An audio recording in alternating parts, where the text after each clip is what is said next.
বাসে করে প্রথমবার দার্জিলিং, ঠিক আছে, আমাদের প্রথম অভিজ্ঞতা। তো সারা রাত জার্নি করে এসেছি আমরা, প্রচুর কষ্টের মধ্যে আছি। এখন হোটেলে ব্রেকফাস্ট করে, তো আমরা ব্রেকফাস্ট এখনো করিনি আমি, বাকি বন্ধুরা যারা আছে তারা করছে। 5 জনে যে বলেছিলাম তার মধ্যে ও একজন আছে। হ্যাঁ, এখনো সূর্য ওঠেনি, ঠিক আছে, মেঘে ঢাকা এখনো পাহাড়, ঘন্টা আছে অনেক এখানে। তো ভিউটা আমি একবার দেখাচ্ছি মহাকাল টেম্পল। মহাকাল টেম্পলের উদ্দেশ্যে উঠেই যাচ্ছি, রাস্তা শেষ হচ্ছে না। তো ম্যালের রাস্তা ধরে আমরা নিচে নামছি, জাস্ট হোটেলে চেক ইন করলাম, লাঞ্চ ছেড়ে ফেলেছি, লাঞ্চ ছেড়ে ফেলে এখন ম্যালে আছি।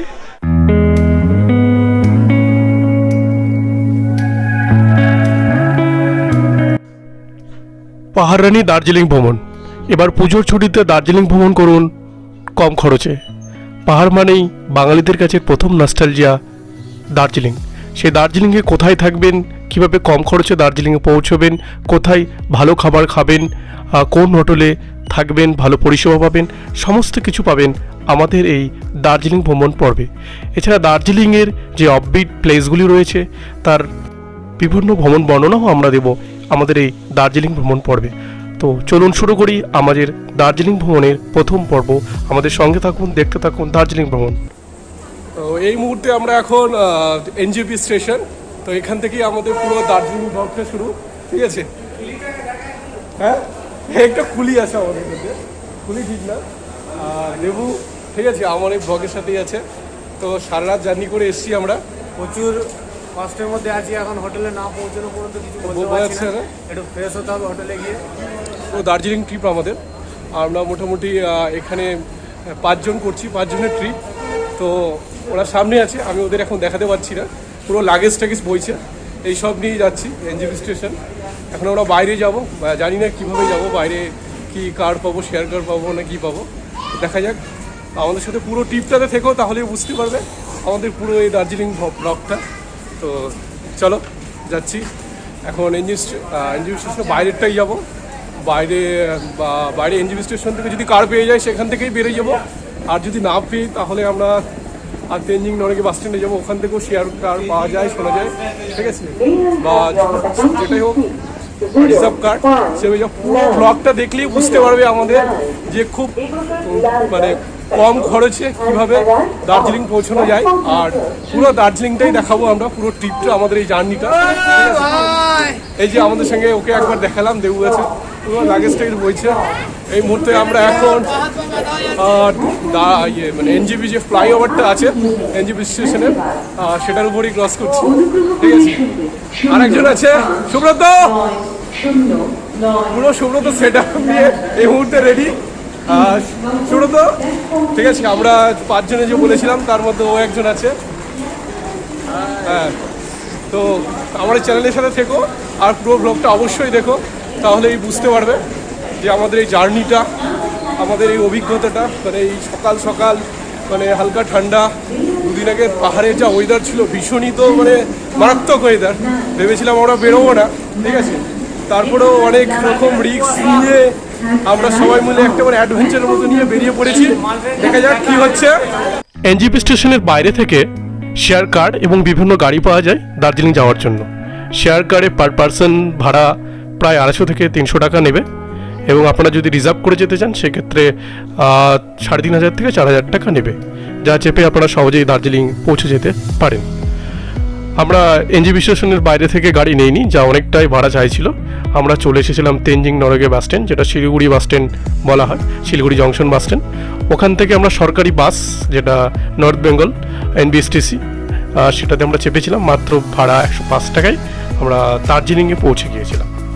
বাসে করে প্রথমবার দার্জিলিং, ঠিক আছে, আমাদের প্রথম অভিজ্ঞতা দার্জিলিং বাসে করে। নর্মালি এনজেপি থেকে বা শিলিগুড়ি থেকে সবাই কার রেন্ট নিয়ে বা কার রিজার্ভ করে দার্জিলিং সবাই ট্যুর করে, কিন্তু আমরা একদম একটা ভিন্ন পথ অবলম্বন করে এবার দার্জিলিং যাচ্ছি বাসে করে, মানে সরকারি বাস NBSTC।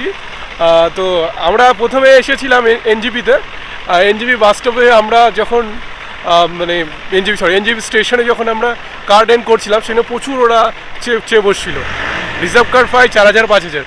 তারপর আমরা শিলিগুড়ি তেনজিং নরকে বাস স্ট্যান্ডে এলাম, তো সেখান থেকে আমরা সহজেই বাস হয়ে গেলাম NBST সরকারি বাস।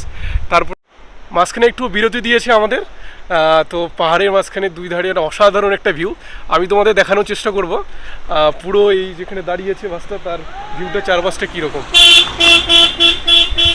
এখনও সূর্য ওঠেনি, ঠিক আছে, মেঘে ঢাকা এখনও পাহাড়, ঠিক আছে, পাহাড়ের ছোটো ছোটো বাড়িগুলো দেখা যাচ্ছে। তো এখন এখানে রোডের মধ্যে আমরা দাঁড়িয়েছি, তো এখানে গাড়িগুলো পাস করছে। সত্যি মানে চারিদিকটা দেখা যেতে পারে একটা মানে অসাধারণ। এখনও তো আমরা দার্জিলিং পুরোপুরি এখনও পৌঁছাইনি, জাস্ট আমরা মানে রাস্তার মধ্যে একটু ব্রেক নিয়েছে, সেই ব্রেকের মাঝেই আমরা মানে এই ভিউগুলো পেয়ে গেছি। এটা অসাধারণ অভিজ্ঞতা বলতে পারি আমি। এই প্রথমবার দার্জিলিং পাহাড় ভ্রমণ, আর খাড়াই উতরাই পথ সঙ্গে মানে এত সুন্দর রাস্তা। যদি একটু রোদ্দুরটা থাকতো তাহলে হয়তো আরও ভালো ভিউটা আমরা পেতাম। তো এখন যেটা পেয়েছি এখন সেটা নিয়ে আমাদের শান্ত থাকতে হবে।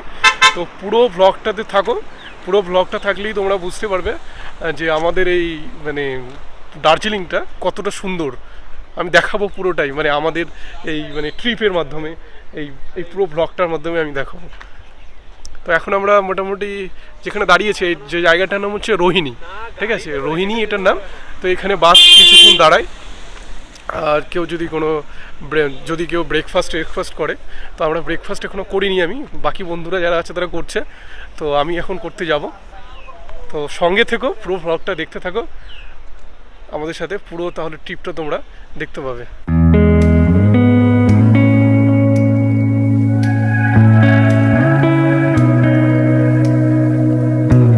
রোহিণীতে বাস কিছুক্ষণ ব্রেক টাইম নিয়েছিল, তারপর আবার দার্জিলিংয়ের পথ চলা শুরু করলো। পাহাড়ের আড়ালে মেঘের লুকোচুরি খেলা দেখতে দেখতে দার্জিলিং অপরূপ সৌন্দর্যতা উপভোগ করতে করতে কখন যেন আমরা দার্জিলিং পৌঁছে গেলাম। তো এই মুহূর্তে আমরা দার্জিলিং নেমে গেছি, দার্জিলিং চক বাজারে, ঠিক আছে। আমরা বাস স্ট্যান্ড থেকে আমরা সরকারি বাসে গেলাম, এখন দার্জিলিং চক বাজারে নামলাম। এখান থেকে আমরা হোটেল আছে, হোটেল। আর এই মুহূর্তে আমরা উঠছি ম্যালের দিকে, যে ফেমাস জায়গা যেটাকে বলে ম্যাল, সেই ম্যালে উঠছি। আমাদের হোটেল এই ম্যাল থেকে হেঁটে 2-3 মিনিটের পথ, বা কতটা জানি না। তো ফার্স্ট টাইম যাচ্ছি, মিনিমাম 10 মিনিট হয়তো লাগতে পারে। তো ম্যালের রাস্তা ধরে আমরা নিচে নামছি, জাস্ট হোটেলে চেক ইন করে বেরোলাম একটু বাইরে। তো এখন আমরা লাঞ্চ করব। তো ওয়েদারটা যা অবস্থা, যা ওয়েদার, জানি না আমাদের এই ট্রিপটা কতটা ভালোভাবে সম্পূর্ণ হবে, কিছুই বুঝতে পারছি না, কারণ চারিদিকে কুয়াশা ঢাকা এবং হালকা হালকা বৃষ্টি পড়ছে, ঠিক আছে। তবে ম্যালের পরিবেশটা অসাধারণ বলতে পারি। এখানে মানে এখন পর্যন্ত বেশ লোকজন মানে আছে, প্রচুর ট্যুরিস্ট দেখতে পাচ্ছি ম্যাল মার্কেটে। তো ম্যাল মার্কেট দুধারে মানে ঠিক হালকা কুয়াশা ঢাকা, ঠিক আছে, মানে ঠান্ডা একটা ওয়েদার মানে ফিল করছি, যেমন ডিসেম্বর মান্থ বা জানুয়ারি মানে মাসে এরকম একটা ফিল হচ্ছে, অক্টোবরে ডিসেম্বর ফিল করছে। নর্মালি দার্জিলিংতে সবসময় ঠান্ডা থাকে আমরা জানি, কিন্তু হঠাৎ এই বৃষ্টি হওয়ার পর যে ঠান্ডাটা এতটা পরিমাণ বেড়ে যাবে ভাবতে পারিনি। যাই হোক, ট্রিপটা কতটা হবে দেখা। লাঞ্চ ছেড়ে ফেলেছি, লাঞ্চ ছেড়ে ফেলে এখন ম্যালে আছি। তো ম্যালে তো ওয়েদার যা বলেইছি কিছুক্ষণ আগে, ওয়েদারটা সত্যি ভীষণই বাজে, চারিদিকে ঘন কুয়াশা, মেঘে ঢাকা, না কাঞ্চনজঙ্ঘা দেখতে পাচ্ছি, ম্যালের যে সৌন্দর্যতা সেটা উপভোগ করতে পারছি। এখন এই মুহূর্তে ম্যালেই দাঁড়িয়ে রয়েছি, দেখতে পারো ম্যালে চারপাশে পরিবেশটা কীরকম। পরিবেশটা ভালো, কিন্তু সব দিকে ঘন কুয়াশায় ঢাকা। দেখো মনে হচ্ছে ডিসেম্বরের মাসে আমরা দার্জিলিংয়ে ঘুরতে এসেছি, কিন্তু সেরকম কোনো ব্যাপার নেই। এরকম একটা মানে অক্টোবরে একদম মানে বৃষ্টি পড়ছে, হালকা বৃষ্টি পড়ছে, তার মধ্যে মানে ট্যুরটা কতটা ভালো হবে জানি না। ফার্স্ট ডে আজকে আমাদের। তো লাঞ্চ করেছি, লাঞ্চ ছেড়ে এখন আমরা এখন মহাকাল টেম্পলের দিকে যাব। মহাকাল টেম্পলের উদ্দেশ্যে উঠেই যাচ্ছি, রাস্তা শেষ হচ্ছে না। তো বাকিরা তো হাঁপিয়ে গেছে, রীতিমতো আমিও হাঁপিয়ে গেছি, জানি না এখনো কতটা রাস্তা আছে। মনে হচ্ছে আর পারবো না, এরকম মনে হচ্ছে। রাস্তাটা অনেকটা খাড়াই রাস্তা, আর হয়তো খুব বেশি দূরে না, তবে খুব আস্তে আস্তে হাঁটতে হচ্ছে। এই যে রেস্ট নিতে হবে বলছে, কারণ রাস্তাটা সত্যি খুব মানে হাঁপিয়ে দিচ্ছে।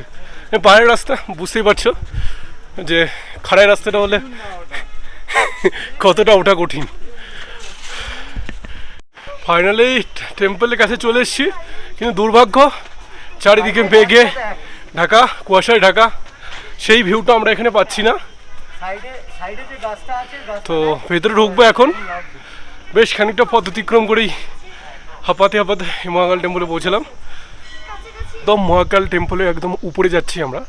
তো দুই পাশে খুব সুন্দর সুন্দর মানে সারি সারি মানে হলুদ, তারপর নীল পতাকা, মানে মহাকাল টেম্পল উপরে এইভাবেই যেতে হবে। যদি ওয়েদারটা সত্যি ভালো থাকতো তাহলে হয়তো ভিউটা এটা অসাধারণ হতো।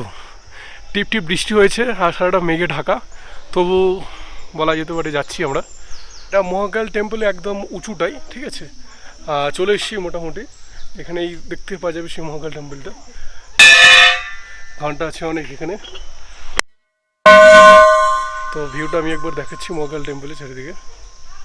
যদিও কুয়াশার কারণে ঘন কুয়াশার কিন্তু সেরকম কিছুই দেখতে পাওয়া যাচ্ছে না, তবু যতটুকু একটা ভিউ আসে মহাকাল টেম্পলে ততটুকুই। তো মহাকাল মন্দির মোটামুটি আমরা দেখলাম। দেখার পর এবার মহাকাল মন্দিরের পাশ দিয়েই আমরা হেঁটে যাচ্ছি। তো পাশ দিয়ে এবার আমরা যাবো হচ্ছে নাইটিঙ্গেল পার্ক বা রাজভবনের রাস্তার পাশ দিয়েই যাব, দার্জিলিং রাজভবন যেটা বলে।